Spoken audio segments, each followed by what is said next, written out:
Rusty Quill presents. Welcome to Ain't Slayed Nobody.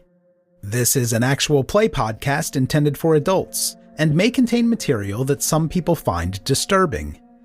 Please see the episode notes for content warnings, and listen with care. If you found our show from Graham Patrick's guest writing on episode 3 of the Magnus Protocol, you might want to start with one of the campaigns he wrote on. Y'all of Cthulhu, our first ever season, is a complete horror campaign in the Old West. Next we have Bleaker Trails, which is in the same setting. That has one complete season, and the final season is coming late in 2024. And if you're looking for something shorter and science fiction, we have a 6-episode Blade Runner series. Thank you so much for listening. We hope to see you around. Our Discord is slade.me/discord. Hey, I'm Ryan Reynolds. At Mint Mobile, we like to do the opposite of what Big Wireless does. They charge you a lot, we charge you a little. So naturally, when they announced they'd be raising their prices due to inflation, we decided to deflate our prices due to not hating you. That's right. We're cutting the price of Mint Unlimited from $30 a month to just $15 a month. Give it a try at mintmobile.com/switch. $45 up front for 3 months plus taxes and fees. Promo rate for new customers for limited time. Unlimited more than 40 gigabytes per month. Slows full terms at mintmobile.com. Tired of ads intruding into your favorite comedy podcasts? Good news. Ad-free listening is available on Amazon Music for all the music plus top podcasts included with your Prime membership. Dive into a world of laughs by downloading the Amazon Music app for free or go to amazon.com/comedy ad-free. That's amazon.com/comedy ad-free to catch up on the latest episodes without the ads. Planning for your next trip? Elevate your travel style with Quince. Quince has all the jet-setting essentials you'll want for your next getaway, like European linen, premium luggage options, buttery soft Italian leather bags, and so much more. And it's all priced at 50 to 80% less than similar brands. Plus, Quince only works with factories that use safe and ethical manufacturing practices. Pack your bags with high-quality essentials you'll be wearing for vacations to come with Quince. Go to quince.com/trip for free shipping and 365-day returns.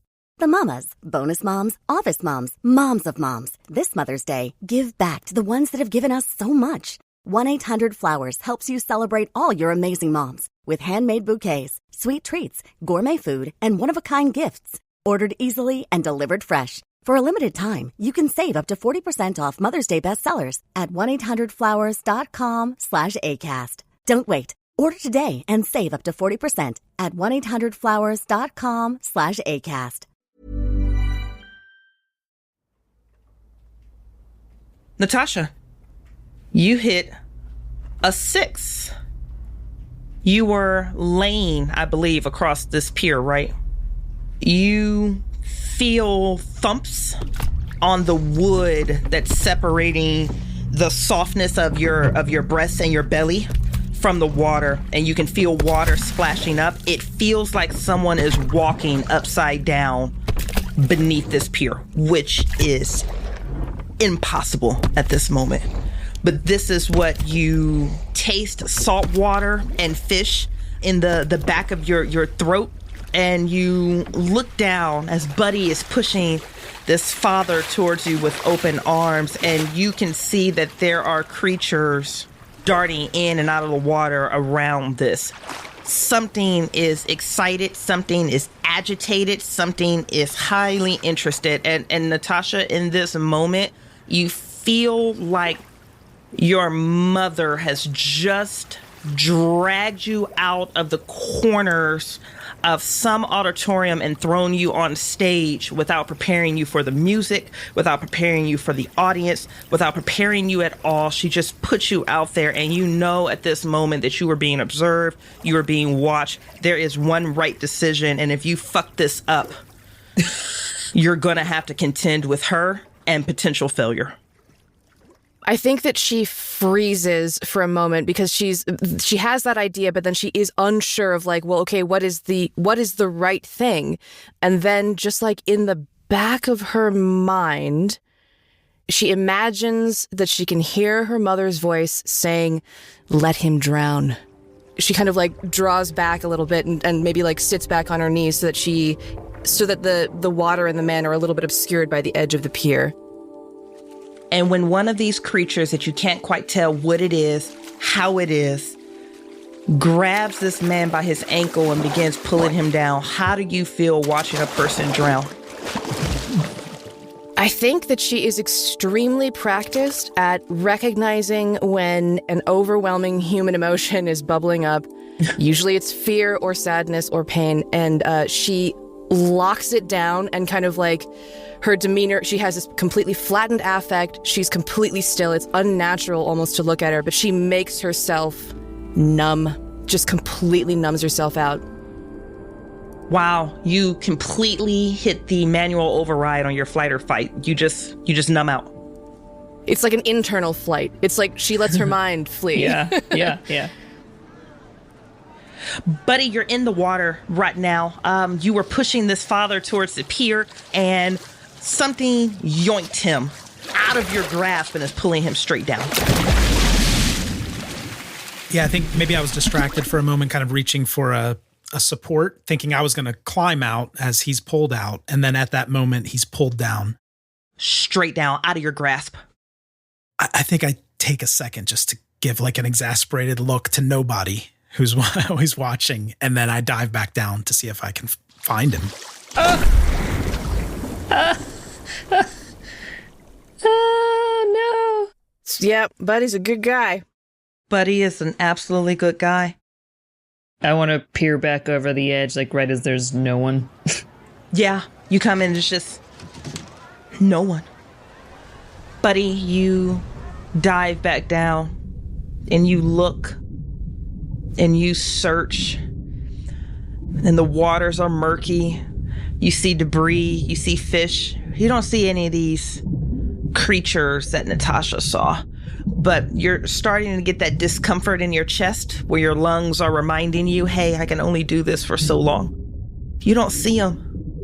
And you have to wonder what could be in this water that would pull him down that quickly, that fast.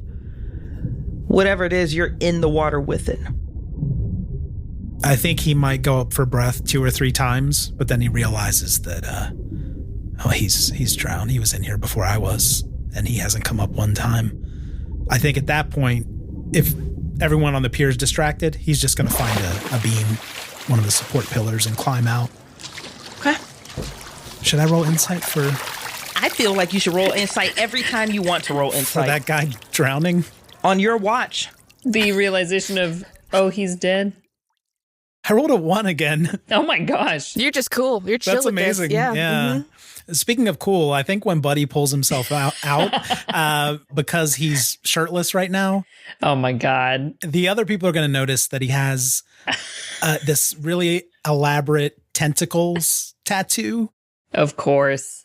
That starts on his back and it goes down the back of his arms as 2 tentacles, because that's like how he imagines himself as a drummer, just like these flowing tentacles. Some drummers, they're so fast, just when you watch them, it's like the flow of the arms isn't natural. And that's how he envisions himself. So he thought that, he's like 19. He thought that was a really cool thing to get. Yeah. I mean, I think it's dope. Lucy probably is like totally smitten in that moment.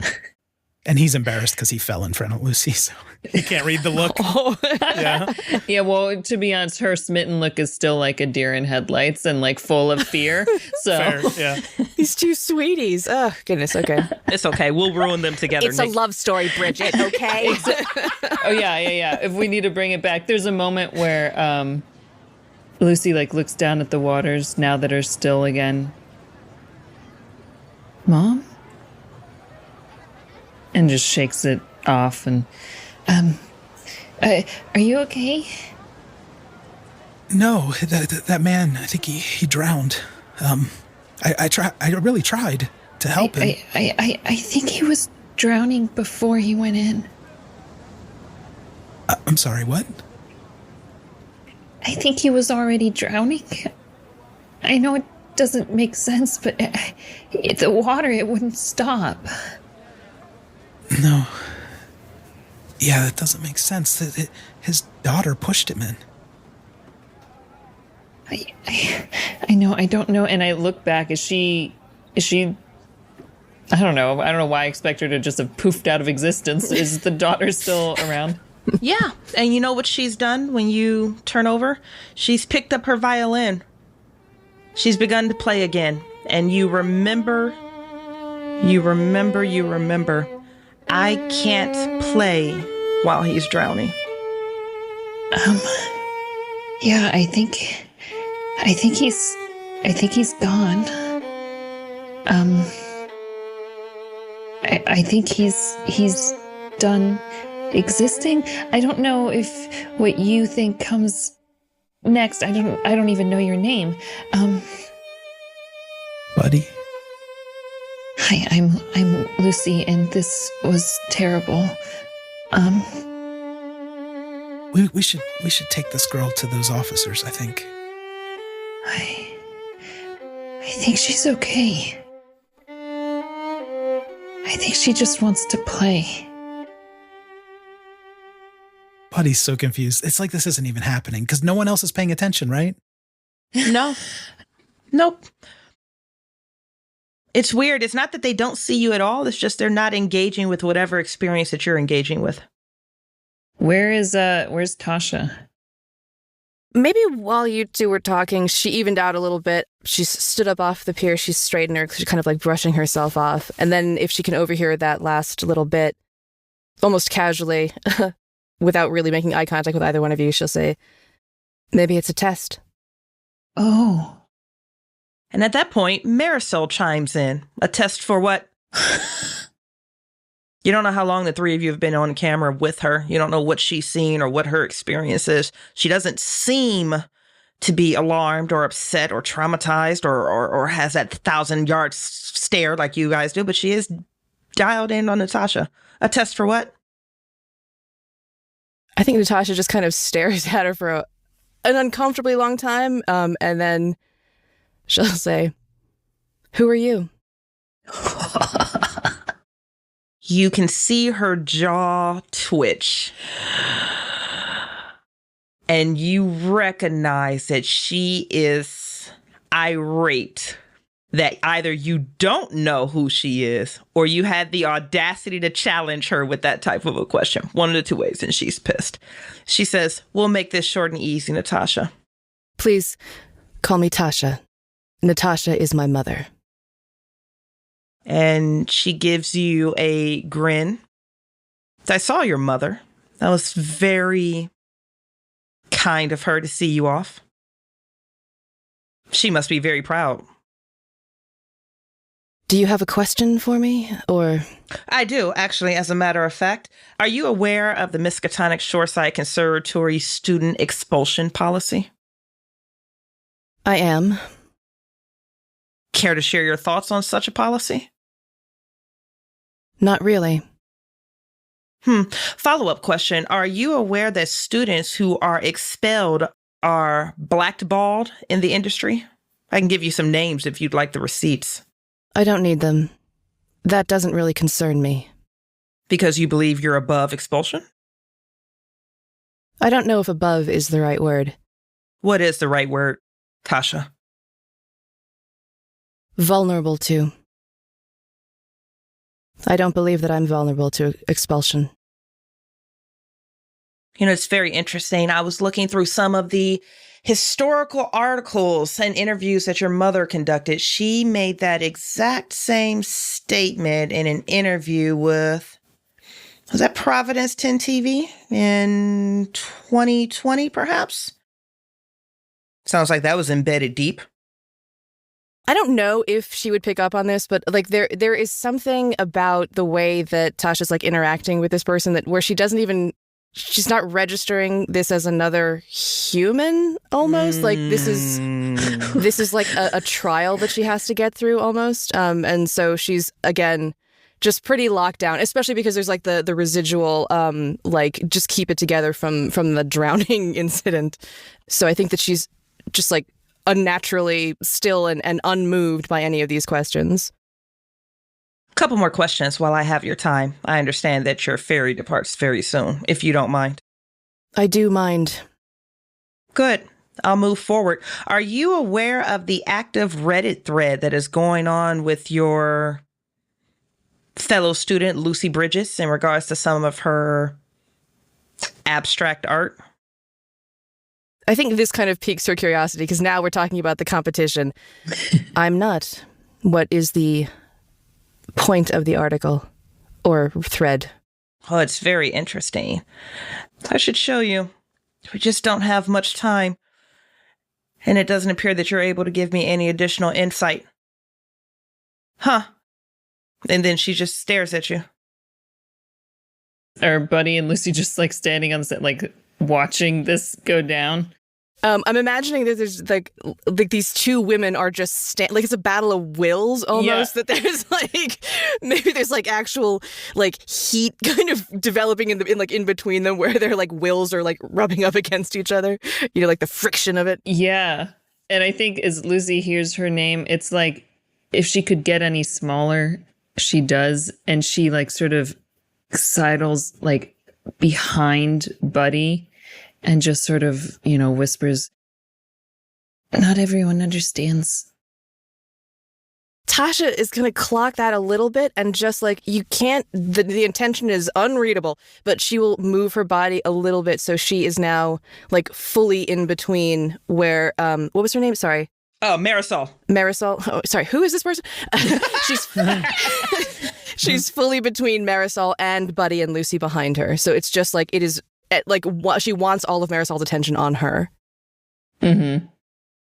Marisol clocks this immediately. She watches that subtle shift in you, Tasha. She watches Lucy cow and go behind Buddy, and she looks you directly in your face, Tasha. She goes, oh, that's not the one that you need to protect. That one has left a wake of agony in these displays and installations that she calls art. Be mindful of the nightmares if she creates anything in front of you. I appreciate the concern. Not everyone is able to understand art. And I'm sorry I wasn't able to give you more insight. Maybe if you work on developing better questions, your interviews will be more productive. Thank you for your time. And she just kind of like turns around and faces Lucy and Buddy and just says, shall we go? Buddy looks at Lucy and says, you're an artist? I thought we were all musicians. Sometimes there's music too. You too? Looking at Tasha. Do you play music or? No. Okay. He's picking his shoes up off the pier. He's not going to put them on because he doesn't want to get them wet. Oh, Buddy. And I think it's safe to say, unless there are any objections from the players, that the three of your characters, Tasha, Lucy, and Buddy, to these beautiful, breathtaking sounds of an 8-year-old playing the violin on the pier, are able to walk up the ramp and finally board the ferry for your very brief 40-minute ride over to the Miskatonic Shoreside Conservatory. The views from this ferry are stunning. The bay is beautiful. And as you pull away from your past, as you pull away from whatever the hell just happened on the mainland, you can feel the anticipation building and the stress subsiding. I'm not going to say that there's a calm that settles over the three of you, because given what you just experienced, that would probably be dishonest. But what I will confirm is there's an interconnective tissue between the three of you that you can't deny at this moment. I'm not going to say it's strong enough as an attraction as much as it is an awareness, because the three of you undoubtedly know you experienced something that was isolated to just the three of you, and the outside world didn't seem able to connect with. They didn't seem aware enough to connect with as you're about, let's say, 15 minutes away from docking on the island. I think that Tasha's demeanor, like when she was talking to Marisol, I think that Tasha, there was like a hardness to her. There was like a stoniness to her that as they were on the boat and were getting away from the shore and it was just the three of them, there's a softening that happens, or at least a dropping of that absolute stoniness. She'll just kind of be looking around and just quiet, but her demeanor is different, noticeably different. So why are you here, Tasha? I don't know if I know your name. What's your name? My name is Tasha Ockberg. I'm here because I am a dancer and a choreographer. Oh, what kind of dance? I think that the most obvious label would be modern. It's not really easily kind of describable with any style. It's a fusion of many styles. I hope I can see it. I hope so too. I'm actually an admirer of your work, and I was an admirer of your mother's work as well. Oh, yes, she was incredible. It's not always positive what I hear, so I appreciate your words. Which of her works, are there any in particular? There was an installation that she did at the Modern Art Museum in Philadelphia. This was a few years back, but you'll have to forgive me, I don't remember the name of it. I just remember it being incredibly striking and many people being overcome when they were in its presence. I think that one was Cleanse. Yes, thank you, yes. It was beautiful. Yeah, we were finding mud caked everywhere for days after that. Yeah, it was pretty brilliant. I hope I can, do her justice with my own work. I'm still looking. I'm kind of looking for the next big inspiration, really, right now. Well, you wouldn't be here if you weren't something special, so... Right, yeah. I'm sure you'll be great. Yeah, thanks. You too, I can't wait to see what you do. I sort of turn towards Buddy. Has he been, okay? What is he? Buddy's wearing a life jacket. He's standing kind of at the edge of the boat, just staring into whatever the equivalent of the middle distance is in the water. He's got a towel draped over the life jacket. He's been quiet so far. I say to Tasha, I think he might need us. I think you're right. Tasha will stand up. I assume Lucy's going to walk over to him, so she'll follow. Hey. Hey, do you know what kind of fish are in this water? Oh. Do you think the captain knows? Yeah, I bet the captain knows. Are you a fisherman? No, I just, are there sharks or anything like that? Are there freshwater sharks? Alligators? I don't know. I think there's all sorts of unknown in the depths below. They don't truly know what's down there, isn't that right? Yeah, I prefer not to go in myself. He takes a couple steps back from the edge when Lucy says that, and then he'll turn and actually face them and say, not too many good Samaritans around anymore, I guess. That was so weird. Nobody gave a shit. It almost felt staged, didn't it? Human nature can be very ugly at times. Maybe it was stunt actors or something. Maybe. I've seen similar, certainly. Did we pass, though, if it was a test? Oh. They're taking us to the conservatory, I assume. Maybe it was to see how serious we were, how likely we were to flee. Yeah, it was probably just a test. It was probably just a test, a show of sorts. But I saw truth in her eyes. The girl? Yeah, so I don't know. How could someone that young be that good? Weren't you?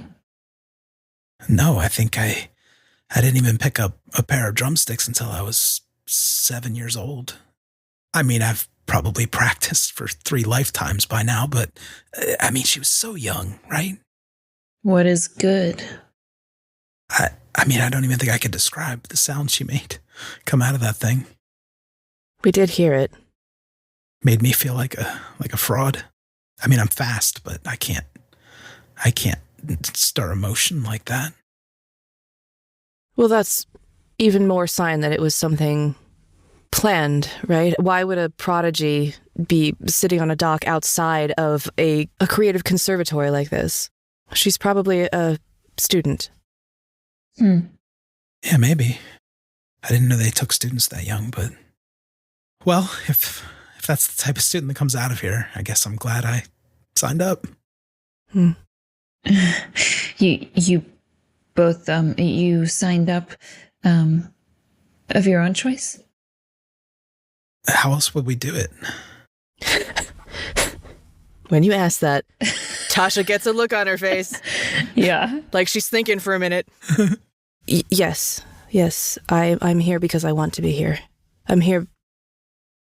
Some of us have to be here. No, my parents didn't even know until I already accepted and did all the paperwork. Did they not want you to come? No, I think they did. They were really happy when I left. They already started to pack up my drums and move them into the attic. And the attic gets so hot. Anyway, if I do well here, I can buy whatever fucking drum kit I want, right? Is that what you want? To buy your own drum kit? Is that all you want? The first thing, maybe. I think I'd buy a better place for my parents and then a plane ticket for myself to go somewhere else. Tasha, your phone activates with a chime for an incoming text message. She has a very distinct chime set for mother. Is that the chime that I hear, or is it a different one? This is a different one. It is not mother. Great. She pulls out, I'll pull the phone and I'll look at the phone. I really hope that the chime is just a recording of going, mother. Tasha, you open up a text message from a number that you don't know. Okay. Given the area code, it looks like it's from possibly Providence, Rhode Island. And there is a breaking news article in regards to a recent suicide at an art installation within Providence. You know the art installation. It was Lucy's last project before finishing up here. It's actually the project that awarded her acceptance to the conservatory. And it's a really heartbreaking article where a mother of 2 broke into the art exhibit, hung herself dead center of the installation. She left a note. It looks like the press already got a hold of it. The language doesn't really make a whole lot of sense. You're looking at a photo of it attached to this article. The writing is manic and desperate, but it has something to do with nightmares. She saw me. How does she know? And then another message populates. You recognize that article is from Elevated Arts. You must be getting a text from Marisol Priest. And the message just says ... Be careful with that one. With a winky face. Okay, so first thing she does is blocks the number. And I think that she'll read the article and specifically the note, if there's the picture of the note, she'll read through that several times. And I think that I don't think she's going to say anything. I think that she's going to just kind of like, she'll put the phone away, and she's just doing the kind of calculus in her head of like, this person seems very nice and there's almost an innocence to her. Is this an act or is this a truth? And she will only find that out through further observation. So she's going to keep this to herself. Okay. And she doesn't want to upset Buddy. He seems the fragile sort. Oh, Buddy. We must protect Buddy. We must protect him. I think Lucy sort of, as there's like a lull, as they're, writing on the Fairy, I think she like takes out some headphones and puts them in and sort of looks out over the water and is just like playing something on repeat, just sort of off of her phone. And you just see her sort of kind of like zone out. Buddy's just doing compulsive tapping now on the bench, just hands and feet going a mile a minute. Okay. Alleviating stress however he can. The ferry eventually docks. There's a long pier that leads to the shore. This island, it looks completely forested, although there are some security lights right there on the shore. It looks like a freestanding monolith pillar almost, but it's encased in glass. There has a big blue light that's spiraling on the top of it, and then like a red phone and keypad. And anyone who's been on most college campuses can see that it's like one of their emergency, hey, you can tap into campus police or, campus emergency services things there. There is a figure that you can kind of see standing on the boardwalk from her silhouette in this distance. You're assuming that maybe she's female. But you guys have docked, and the captain will tell you, congratulations and good luck. I'll see you on the ride back. Thank you. It's a smooth ride. I'm going to carry my own stick bag. I'll leave the duffel bag. Okay. I don't trust them. Hey, as we're walking, I go up to both Tasha and Buddy. Can we like hang out while we're here? I don't make friends easily. I don't even know if this is how. I mean, we can, but there's probably going to be so many students here. You might not even want to hang out with us after you meet everybody. No, I like you have nice tattoos. Thanks. I don't want to talk to anyone else. Sure. I played drums a lot. If you don't mind the sound, I mean, like 12 hours a day at least. So I'm kind of hard to hang out with. And then all of you hear a single gunshot. Somewhere on this pier with you. I need immediate reactions from the three of you. Tasha hits the deck. Okay. Buddy? Yeah, same. He thought about jumping in the water, but after earlier, no. Fuck that water. Buddy don't learn. Yeah. Lucy is standing. She's looking to find it. Like her eyes just flit around trying to find the source. As Lucy's head swivels from the left to the right, and Buddy, your body hits the ground, confetti explodes all around the pier.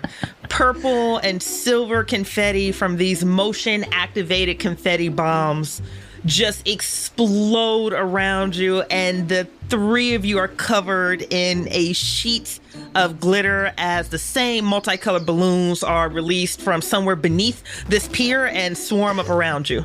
And there is the single sound of very excited clapping and whistling and cheering from whoever that individual is that you're still approaching at the end of the pier here. Look, it's for us. Holy fucking shit. You're on the ground. Yeah. Natasha's really, this is the second time she has been on a pier and gotten her clothes a little dirty. And so she's annoyed, just like standing up, brushing everything off. They do this for every trio that comes in here?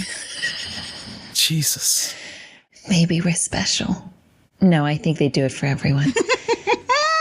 No, but we are special. It's just that there are thousands of special people. Yeah. Yeah. We're all special. Do you need help? I put my hands out, like I put two hands out. It's just like frail and like all clothes, but yeah. Buddy grabs your arm, but then does all the work with his legs to get up. Yeah.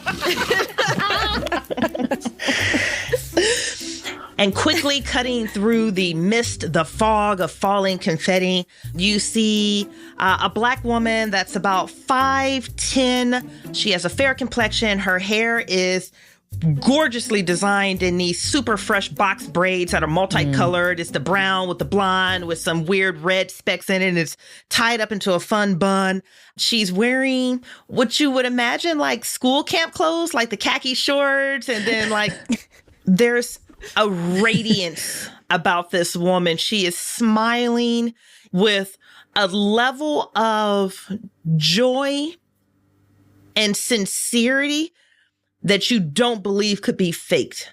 This woman is genuinely excited and happy to see each and every one of you. And she approaches and she says, hello, good morning. Welcome to the Miskatonic Shoreside Conservatory. We are honored to have the three of you join us. Lucy, Tasha, Buddy, my name is Uluru, but most people call me Rue. I will be your orientation specialist and your point person for the conservatory. So if you have questions, if you have concerns, if you need anything, I will always be your first stop. Welcome. I am so honored to have the three of you here. Oh. Thank you. That's really loud, Rue. It's cool, but it's loud, you know? I know. The post photos are really funny, though. You might not find them funny now, but the photos you see at the end with you guys on the deck, it's more like a rite of passage. Oh. It's just that with all the gun violence rampant in the world today, you'd think that maybe the balloons would be enough. She nods and she says, okay, I hear that you don't appreciate our welcome. I understand. I liked it. Good. And speaking of liking, I was a big fan of your recent installation in Providence. That was really stunning, Lucy. You brought your A game. Obviously, it was enough to award you access here, but honestly, it was. And as she's speaking and you're looking at her, Lucy, tell me a dish, a food that your mother used to make you for your birthdays when you were young that you absolutely loved. Now, mind you, you guys grew up in opulence. You guys had chefs. This woman never needed to cook. Not on my mom's side, right? Like, she grew up with so she would know how. Yeah. So what's that dish that she probably stopped making as you reached your adolescence, but at least when you were a kid, what's that dish she used to make you every year for your birthday that you were willing to wait 365 days to get back to?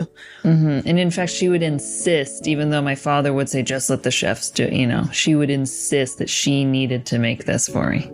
Yeah. And it was the perfect, individual sized strawberry shortcake. Just for me, no one else. And it was a small little cylinder, and there would be the little strawberries would be aligned on top, almost like little rays of sunshine for each year as they went by. And eventually, though, they stopped.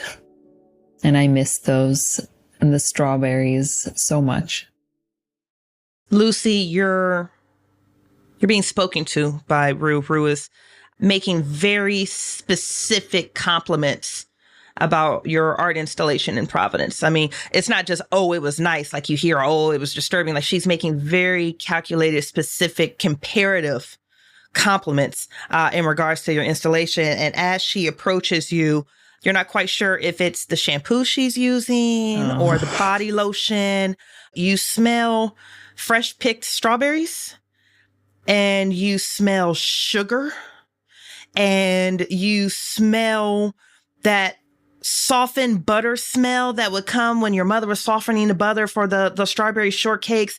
And it jars you for just a moment, until you finally get that smell of that cooked dough fresh out of the oven at 350 when it's coming off and it's slightly browned, and you're just smelling that caramelized sugar. And that's what Rue smells like to you, Lucy. She smells like home.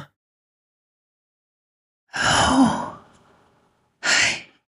And I think I inadvertently just reached my hand out and touch her, without even thinking, right? I grab her arm and almost go to hug her before I freeze halfway through. I'm like, oh, sorry.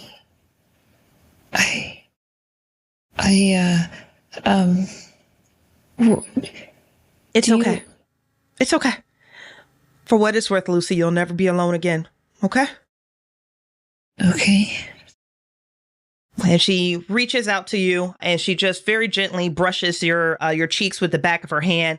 And as she's retracting her right hand, you notice that directly under the wrist, she has the tattoo of the Project Semicolon, which, dear listeners, if you're not aware, Project Semicolon is a real life nonprofit organization that defines itself as dedicated to presenting hope and love for those who are struggling with mental illness, suicide, addiction, and self-inquiry. Your story does not end. This is merely a break point. It continues. Thank you. It's so nice to meet you. I've never seen anyone so happy. That's the shit people say about me all the time. That's so funny. Sorry. She smiles and she says, "Welcome to the conservatory, Lucy." Tasha, hi. Welcome. And you notice that when she's speaking to you, her eyes drop a handful of degrees where she's not making direct eye contact with you. She's deliberately showing you deference for some reason. I don't think that that's actually unknown to her. I feel like she's seen people react like that to mom, to dear old mom. So it doesn't really faze her, and she won't like remark on it at all. From what I understand, and apologies, we can have this conversation more in private, but there are some differing opinions about your particular style of dance, which I'm personally a very big fan of. It took some time, but we were able to secure you a private instructor that I think will be ideal for a woman of your talents. Excellent. And I believe that my mother was able to make arrangements that I would be able to have access to some of the other dancers for some of my pieces. She looks at you, but again, her eyes are just short of center. Tasha, I'm going to tell you this now, as uncomfortable as it may be, but I want you to know that this is coming from a place of sincerity. We don't care who your mother is. Your mother has no sway here. She has no pull here. She is not here. You are. You can divorce yourself from that now. Something is definitely shifting in her, but what she says is, "Thank you, I appreciate that, but I would still need access to other dancers for some of my pieces." She nods. If you would prefer that I ask for it, that's what I'm doing now. We need you to trust that we know what we're doing, and we just need you to surrender, okay? This will be a lot easier if you try to get out of the driver's seat. Okay. And she smiles, and Tasha, she doesn't bow as much as she just drops her head in deference. And she turns over to you. She says, "Buddy, our natural talent, welcome to the conservatory." Thank you. It's already been quite a ride to get here. Has it? She looks concerned. No, it's just, personal stuff. Don't worry about it. No, this is really cool. It's beautiful. Thank you. You're welcome. It is very beautiful. It's probably one of my favorite locations here in the States. Okay, let me get you guys all loaded up into the vehicle. I will get you to the welcome cabin.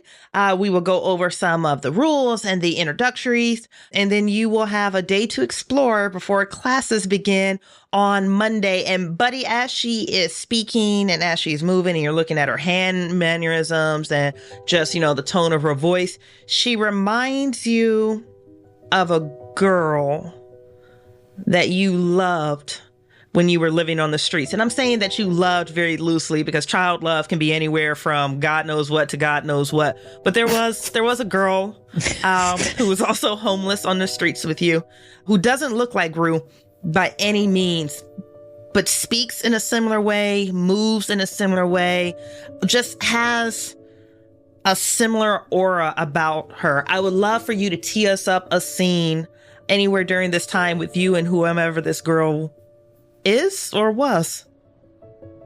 Yeah, that was Amy. Amy. She found a bike and, she used to let me ride on the pegs And she would take me around the city, and I don't know, it was like, it was almost like being a normal kid when we did that, like riding around the neighborhood, like we lived there, proper, Yeah. Amy always had a saying, as she said it all the time. What was Amy's saying? What's a saying, a quote, a phrase, something she just always said? For like a 9-year-old? Yeah. She always said, just chill, buddy. It was always just chill. Because I was always worried. Yeah. Where was the next meal coming from? Were we going to go to school this year? Just chill. So Rue looks over her shoulder at you and beckons the three of you along. I don't want to get your seats wet. Should I walk? No. Oh, are you still soaking? The jeans are, yeah. Of course. Oh, is your shirt still off? No, I put the shirt back on, but the jeans are wet. So just the bottom of the shirt is wet where it overlaps the jeans. Yeah. Rue looks like, no, you don't have to walk, sweetie. It's fine. Come on, we'll get you in. You're sure you're okay? You just seem rattled. No, you just reminded me of somebody. I'm okay. She says, just chill. Everything's going to be okay. And she throws you a wink. Oh, he physically reacts to that in a very awkward way. He freezes, and then he takes a couple steps back, and then he starts to inch forward again. Is that insight worthy? I think just chill is, because it was like, it was almost repetitive. He would make fun of her for saying that because that was the answer to everything. Just chill. But nobody says that anymore, and especially adults. So no. Yeah. And she landed that specifically after you said, you just reminded me of someone. Mm-hmm. I rolled a 6 that time. Oh, I'm so excited for you. So your insight goes up by 1. Finally. Yeah. I know. When are you going to meet me at my 3?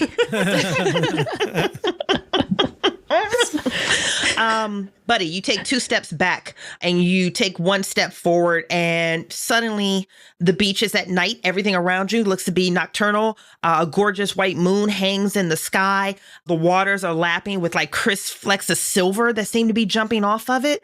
And surrounding the exit of this pier is a candlelit procession of a group of people in black robes that are carrying a single torch.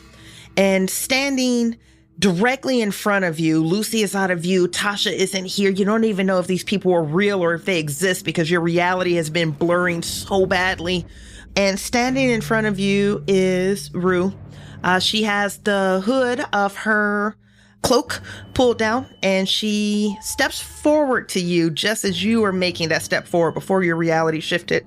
And she is holding out a candle towards you. And when you look at the candle, it's completely black and it's wrapped in a really gorgeous molding of tentacles, where the tentacles are spiraling around the candle. They look very much like your tattoos. The flame on the top of the candle is flickering green, and she extends it to you. And she looks to you and she says, you're going to feel so much more than the other two. I need you to trust us. And the candlelit procession of people echoes something in a language that you don't recognize, but it sounds very call and response. And she says, I need you to believe in us. I need you to trust me. Okay? And she offers you the candle. With shaky hands, he's gonna reach out to grab it. Yeah. No, I'm chill. She nods and she says, just chill. And she reaches out her right hand to cup the side of your face, and there's no absolutely denying it right now. It looks like she's getting ready to lean in to kiss you. He is gonna flinch away from that. Buddy, you flinch away, and she nods knowingly, and she pulls her hand back, and she says, just trust us. But this is going to be exceptionally difficult for you. But no matter what, we won't let you drown alone, okay?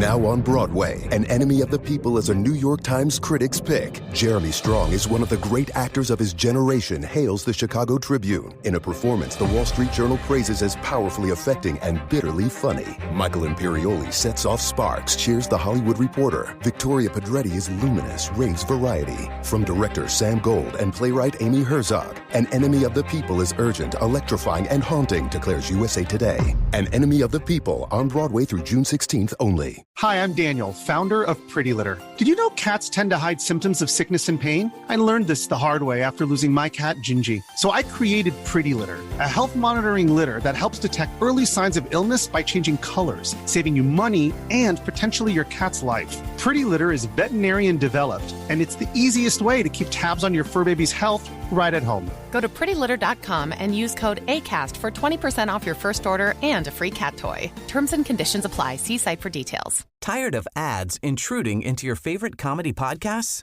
Good news. Ad-free listening is available on Amazon Music for all the music plus top podcasts included with your Prime membership. Dive into a world of laughs by downloading the Amazon Music app for free or go to amazon.com/comedy ad-free. That's amazon.com/comedy ad-free to catch up on the latest episodes without the ads.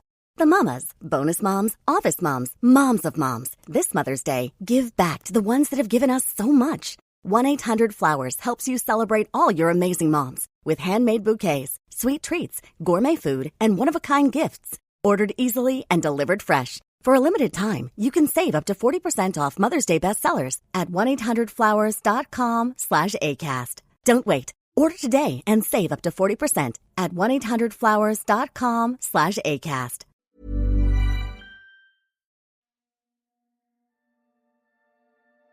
Thank you for listening to Ain't Slayed Nobody. For ad-free episodes, lots of bonus content, and special programming, please join our wolf pack at patreon.com/ain'tslayed or subscribe to Ain't Slayed Nobody Plus at Apple Podcasts. Nothing helps the show more than becoming a subscriber. See our show notes for full credits and help us grow by posting friendly reviews and spreading the word to your friends and followers. Thank you, and good luck out there.